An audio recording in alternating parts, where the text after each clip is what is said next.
একবার বর্ধমানের একটি ছেলে বিদ্যাসাগরের কাছে একটি পয়সা ভিক্ষা চাইল। ছেলেটির কঙ্কালসার চেহারার দিকে তাকিয়ে কি জানি মনে হলো। বিদ্যাসাগর বললেন, আমি যদি 4টি পয়সা দিই। ছেলেটি ভাবল, সে চেয়েছে তো একটি পয়সা, কিন্তু ইনি দিতে চাচ্ছেন 4টি পয়সা। 1 পয়সা চাইলেও কেউ কখনো 4 পয়সা দেয়? ইনি নির্ঘাত ঠাট্টা করছেন। ছেলেটি বলল, ঠাট্টা করেন কেন? একটি পয়সা দিন। বিদ্যাসাগর বললেন, ঠাট্টা নয়, যদি 4টি পয়সা দিই তাহলে কি করবি বলতো? ছেলেটি বলল, তাহলে 2টি পয়সার খাবার কিনি আর 2টি পয়সা মাকে গিয়ে দিই। বিদ্যাসাগর বললেন, যদি 2 আনা দিই? ছেলেটির মনে হলো আসলে ইনি কিছুই দিবেন না, শুধু শুধু ঠাট্টা করছেন।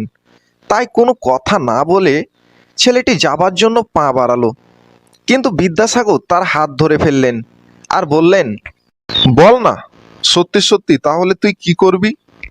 ছেলেটির চোখ থেকে 2 ফোঁটা জল গড়িয়ে পড়ল। বলল, 4 পয়সা চাল কিনে নিয়ে যাই আর 4 পয়সা মাকে গিয়ে দিই, তাতে আমাদের কয়েকদিন চলবে। বিদ্যাসাগর বললেন, যদি 4 আনা দিই? কেউ কখনো 4 আনাও ভিক্ষা দিতে পারে? স্পষ্ট বোঝা যাচ্ছে এসব শুধু কথার কথা। এসব কথার উত্তর না দিলেও চলে, কিন্তু উত্তর না দিয়ে উপায় নেই। কেননা তখনও বিদ্যাসাগর ছেলেটির হাত ধরে আছে। সে বলল, তাহলে 2 আনা 2 দিন খাওয়া চলবে আর 2 আনার আম কিনি।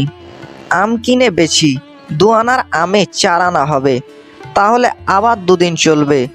আবার 2 আনার আম কিনবো, এভাবে যতদিন চলে। 4 আনা নয়, ছেলেটিকে পুরোপুরি একটি টাকা দিলেন বিদ্যাসাগর। এই ঘটনার অনেক দিন হয়ে গেছে। কিছুকাল পরে বিদ্যাসাগর আবার বর্ধমানে গেছেন।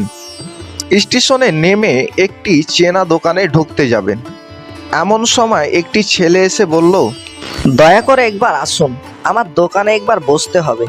বিদ্যাসাগর বললেন, কে তুমি? আমি তো তোমাকে চিনি না, তোমার দোকানে কেন যাব? ছেলেটি বলল, আপনার মনে নেই 2 বছর আগে আমি আপনার কাছে একটি পয়সা চেয়েছিলাম, আপনি আমাকে একটি টাকা দিয়েছিলেন। সেই টাকায় 2 আনার চাল কিনি আর বাকি 14 আনার আম কিনে বেচি, তাতে আমার বেশ লাভ হয়। তারপর আবার আম কিনে বেচি, ক্রমে লাভ বাড়তে থাকে। এটা সেটা বেচে বেশ পুঁজি হয়। এখন এই মণিহারি দোকানখানি দিয়েছি। বিদ্যাসাগরের মনে পড়ে গেল, হ্যাঁ, একটি টাকা দিয়েছিলেন বটে ছেলেটিকে। ওকে আশীর্বাদ করলেন বিদ্যাসাগর, ওর দোকানে গিয়ে বসলেন।